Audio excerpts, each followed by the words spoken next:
I'm going to ask you to state your name, your age, where you're from. My name's Nicole, I'm 17 and I'm from Newbridge. My name's Leanne Kelly, I'm 18 years old and I'm from Newbridge. Owen Rooney, I'm 20 and I'm from Newbridge. Conor Nugent, 28 and from Newbridge. Laura Farrell from Newbridge and I'm 18 years old. Nicole, what is your association with mental health?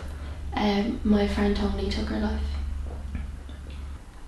My best friend Toni took her life. I believe that mental health is a big problem in Ireland nowadays, especially young people. A lot of people don't know what to do or how to deal with their problems, and it can actually fry your head and put you in a very bad place. It's kind of you against your mind, really. It's kind of a hard battle to face. It's kind of, your mind is kind of your worst enemy, really. Recently I've lost my friend Toni to mental health because of suicide. I knew Toni from around Newbridge. She was kind of hung around the group I was kind of friends with at the time.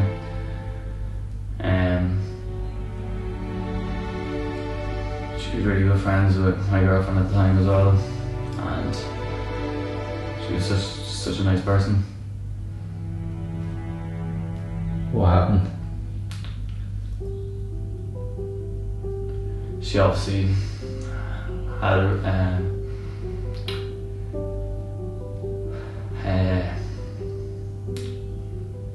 she committed suicide, and things just haven't really been the same since. She lost her battle to mental health and she took her own life. She hung herself. She went to her bathroom and she hung herself. She just bottled it up and ended up taking her own life. I was actually with her for the whole day before. We spent the whole day together, and because we didn't see each other for a while, and we spent the whole day together, and she was just like, I just wanted to talk to her and like to ask her how she is and like try to get into her, like try see like how she was or how she was doing. She seemed fine, and then that night a big drama happened. She asked me to stay over and I was like, you okay? Like, I will. And then she texted me and she was like, no, it's okay, you don't have to stay. And I was like, Toni, I'm coming over, it's okay. Like, I don't mind coming over and staying with you. And she was like, no, honestly, no, it's fine. And then the next day I heard about it. Is it feeling that everyone kind of drifted apart, or do you think it brought everyone closer together?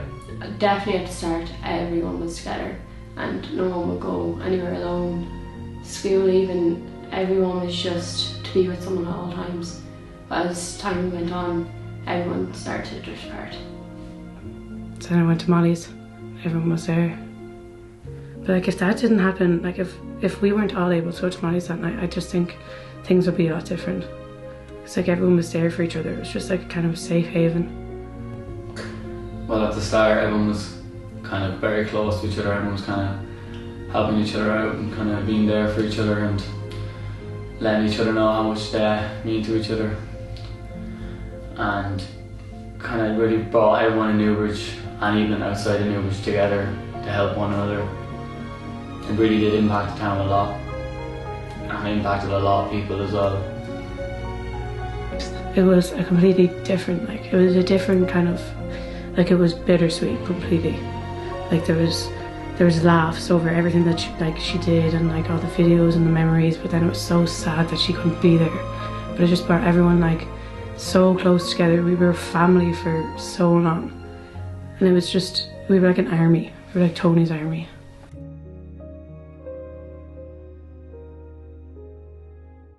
Did you feel any guilt? Yeah. You did? Yeah, I felt really bad. Like, everyone takes like some sort of blame towards that happening. What do you think is the problem? Why is it that this is happening, and it's happening more and more, and not just with suicide, but it seems like every second person, there is always someone you know, or a few people you know, that are in a bad place. I actually think about that so much every time, like so many times a day, and I still can't figure it out. Like, is it social media? Is it communication? Because like my mom and like my parents told me that like there was never such thing as that back in the day, but it's not just because they never talked. Like, people are a lot more open nowadays, and I feel like that's why there's a lot more problems. I feel like people think that it's not okay to feel the way that they're feeling, and it's not okay to talk about it, and everyone is fighting their own battles, and it can happen to anyone, and nobody knows what anyone's going through. And I feel like that's the hard part about it, that no one knows what's going on. There's a lot of people just don't know that they can actually talk to someone about things, and that they're not alone, that there is always like other people that you can talk to, or you can talk to anyone, close friends or family or anyone. You don't have to do anything alone. There's a lot of people out there that will help you. Trust, they don't really trust people a lot, and it causes them to think that if I keep it to myself I won't be annoying anyone, and it gets bottled up more and more, and they soon have no one to talk to, and it leads to darker things. Everyone feels like they can't really talk to anyone about it, that they'll be just, if you say something to someone, that it'll just get around, or people will just tell other people. Like, there's not really much trust really around here. Schools aren't doing anything to help us. Like in my school there could be a workshop after school that 30 people in the whole school are allowed to. We're all fighting some sort of battle, and that just doesn't help. And it needs to be an issue that everyone is unfortunately going through. There's not enough done. Like, there's anti-bullying committees in school. That doesn't change a thing. All you have to do is be nice to another person, and that will literally change your life. I don't know why it's so hard to be nice to people nowadays. I really don't. It's just, I don't know. Without naming any names, so is there somebody in your life right now that you are worried about in terms of mental health? Yeah. My name is Charlie Lakes. I'm 20 years old. I'm from Newbridge, and I am the maker of this documentary. I felt like it was appropriate for me to talk about my own mental health problems, because if I'm asking everybody else to share and to open up, to make change in all of this, what kind of person would I be if I didn't do the same myself? I probably discovered a few years ago that I was dealing kind of on and off with mild bouts of depression, anxiety, that kind of stuff. And so I suppose I've been aware of mental health in Ireland and how it affects different people, just through my own personal experiences for a while. Then I suppose just growing up, you hear different people who've taken their lives, or who've passed away, or who've ended up on medication, that kind of stuff. I'd have a few people that I know that I would have grown up with that would have taken their own lives in the last few years. So I suppose you just kind of become more and more aware of it. I don't know how it got to the stage of where it did, and I think that's the problem with a lot of people from this area. The big thing is just being aware that there is a problem and accepting that you have to do something to deal with it, whatever that is. I had this song, I know it sounds crazy now, but I was so willing to die. I was so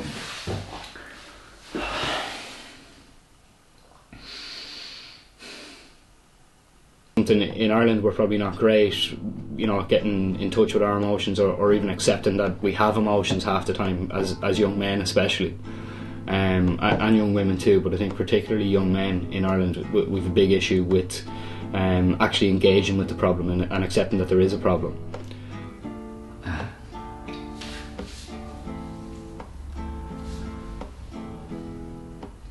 There was a song, and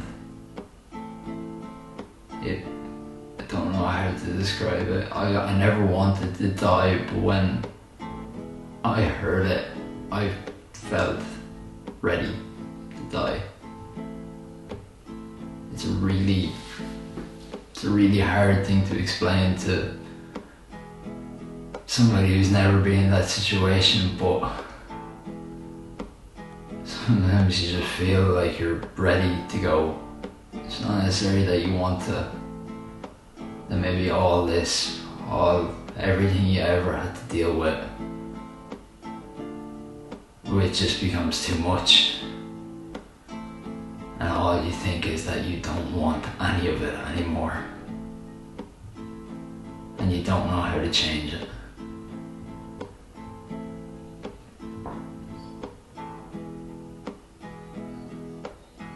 I remember that one particular morning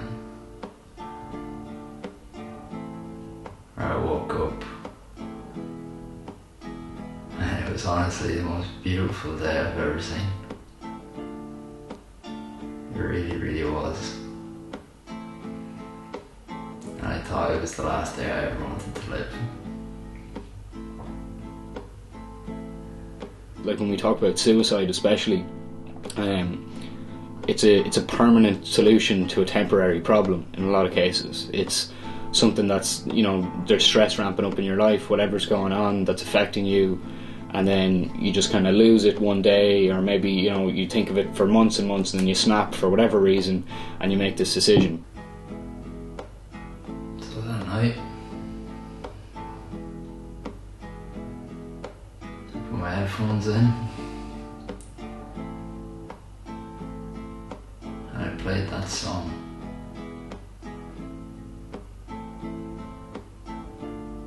And I just couldn't do it. I couldn't do it because for as long as there was a tiny piece of doubt in my head, I couldn't go.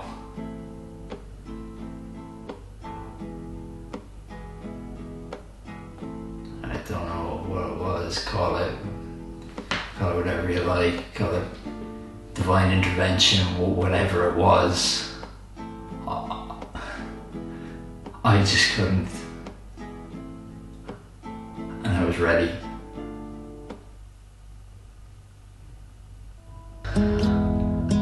Maybe if everyone could just help each other instead of just keeping it to yourself. Everyone can actually say how are you today? Are you okay? And kind of just keep just asking are they okay, even if you know they're not okay. Just keep asking. You don't want to push it out. I'm saying that they're not okay, but just kind of keep asking, or say, how are you today? Or kind of just reassure them that you're there. Just always let people know that you are there for them, and you can talk to them, that they're actually not alone and they're not by themselves.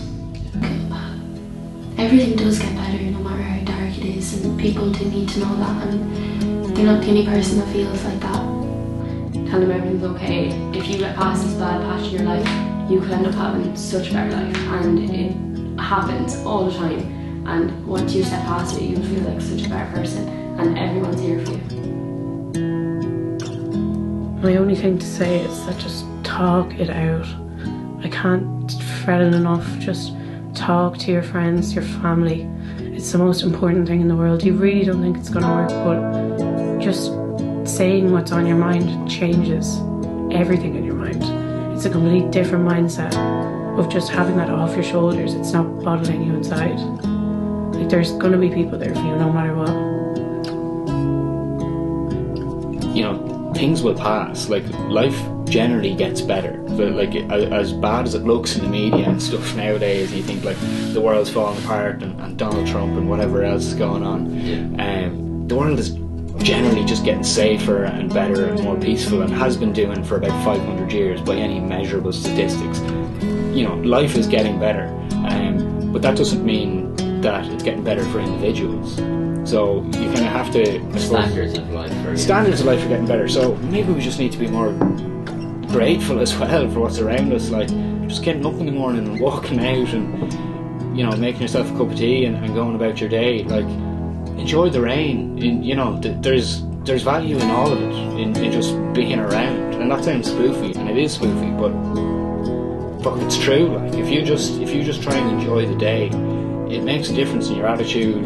You know, fake it till you make it. Like, you know, even if you're not in a great place, trying to have a positive, better attitude about things can affect your mood and elevate you as well. So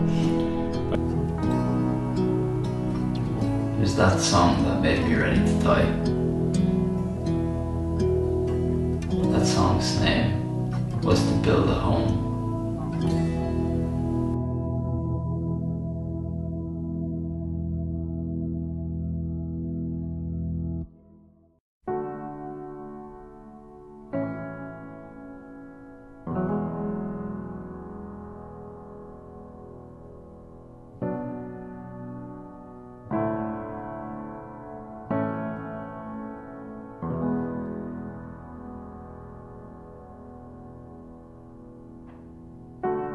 There is a house built out of stone, wooden floors, walls and window sills, tables and chairs warmed by all of the dust. This is a place where I don't feel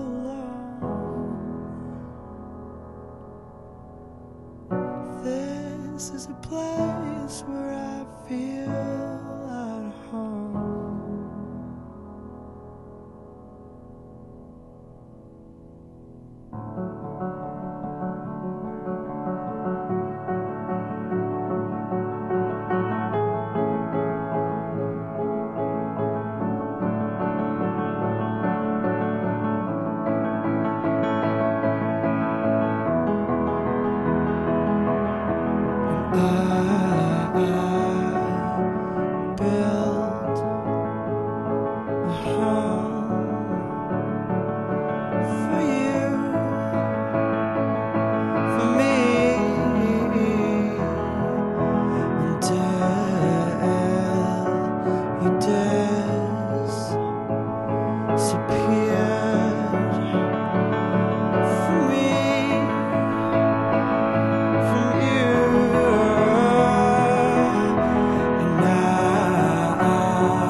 Tree as old as me,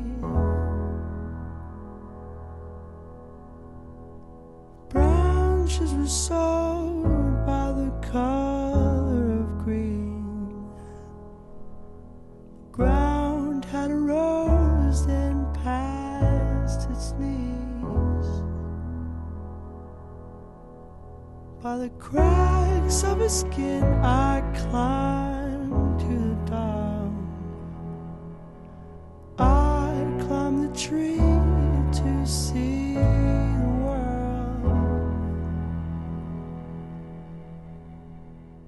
When the guys came around to blow me down, held on as tightly as you held on to me. Held on as tightly as you held on to me. Rachel Carrigan, 14 years of age, and I'm from Newbridge.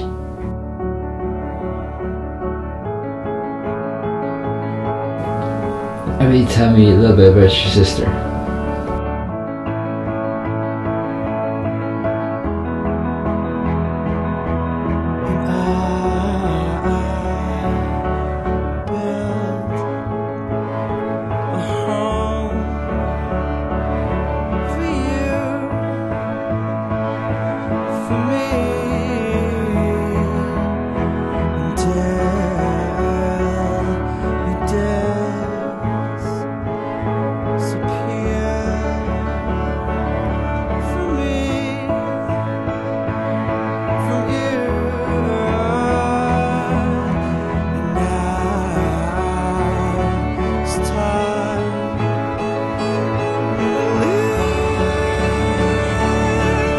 Well, I do really miss her because like she used to like babysit me, and when she did, like it'd be really fun and things like that, and just really miss the part where like she used to be always there and now she's not.